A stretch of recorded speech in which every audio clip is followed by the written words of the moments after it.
The Two Strangers. In the bustling city of Alverton, where skyscrapers reached for the clouds and alleyways told tales of struggle, two men lived worlds apart, yet closer than anyone could have imagined. Arthur Larkins was a rich man. With a sharp suit, polished leather shoes, and a name engraved on the doors of half the city's businesses, Arthur walked with the weight of his wealth. Yet beneath the facade of power and poise lay a hollowness that even he couldn't fully understand. On the other side of Alverton, in a derelict apartment with peeling wallpaper and a dripping faucet, lived Elior Barnes, a poor man who worked odd jobs to scrape by. Despite his poverty, Elior carried a spark of hope in his eyes and a quiet kindness in his heart. One cold November evening, fate conspired to bring the two men together. Arthur, rushing to a late-night board meeting, found himself stranded on a deserted street after his luxury car broke down. Frustrated, he walked aimlessly, trying to call for help. Elior, carrying bags of groceries for a neighbor, noticed the well-dressed man pacing the sidewalk.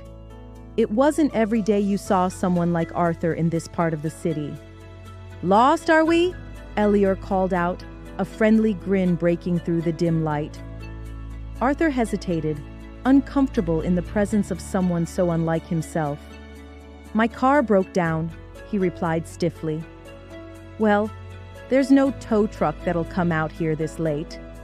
But if you need a phone or a warm drink, you're welcome to come to my place," Elior offered. Arthur glanced at the man's worn jacket and scuffed boots, debating whether to trust him. But the night was cold, and he had few other options. Reluctantly, he nodded. Elior's apartment was as humble as Arthur had imagined, but it was filled with warmth. An old patch sofa, a rickety table, and the smell of stew simmering on the stove. "Sorry it's not the Ritz," Elior joked, "but it keeps the rain out."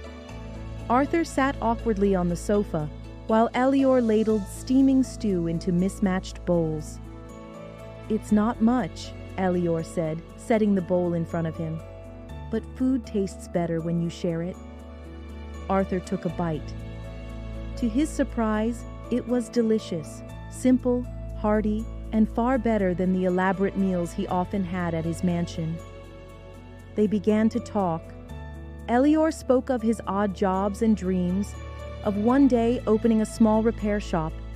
Arthur, feeling oddly at ease, shared bits of his own story, his rise to wealth, the endless demands of his businesses, and the strange emptiness that had crept into his life.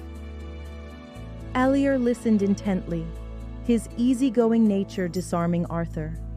"Sounds like you've got everything money can buy," Elior said thoughtfully, "but maybe not everything you need." Arthur stared into his bowl, unable to reply. When morning came, Elior walked Arthur to a nearby mechanic and waved him off with a cheerful, "Take care of yourself." Back in his office, surrounded by luxury and power, Arthur couldn't shake the memory of Elior's warm hospitality. For all his wealth, he had never known such genuine kindness. Days turned into weeks, and Arthur found himself changing in small but profound ways. He started to notice the people around him, employees, waitstaff, strangers on the street, and treated them with a newfound respect. He began volunteering his time and resources to help struggling neighborhoods, including Elior's. One day, Arthur returned to the street where his car had broken down. He found Elior at a small stall, fixing broken radios and bicycles. "You didn't mention you were a mechanic," Arthur said with a smile. "Didn't think it mattered," Elior replied. Arthur handed him an envelope. Inside was a check, a sum large enough to open Elior's dream repair shop and then some. "Consider it an investment," Arthur said. Elior's eyes widened. "I don't know what to say." "Say you'll keep being you," Arthur replied. "The world needs more people like that." From that day on, the two men became unlikely friends. Arthur learned to value simplicity and kindness, while Elior discovered that even the wealthy could carry burdens invisible to the world.